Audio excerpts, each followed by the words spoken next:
এই শংকৰদেৱ বিদ্যা নিকেতনৰ যিটো আয়োজন কৰিলে আজি প্ৰতিষ্ঠা দিৱসত, এই শিশু যিখিনি বাটিকা, শিশু বজাৰ আৰু শিশুক এটা মানে তেওঁলোকৰ এইটো জ্ঞান বৃদ্ধি কৰিবৰ বাবে তেওঁলোকে যিখিনি আয়োজন কৰিছে আৰু শিশুখিনিও যিখিনি আগ্ৰহ দেখিলোঁ, বৰ সুন্দৰ লাগিছে।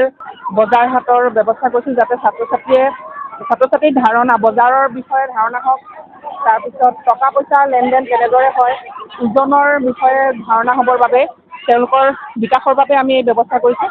কিন্তু ভাল লাগিছে প্ৰথমবাৰ আৰু প্ৰথম প্ৰচেষ্টা, সেয়ে হয়তো অকণমান ভুল ক্ৰুটিও হ'ব পাৰে, কিন্তু তথাপি বহুত ভাল হৈছে।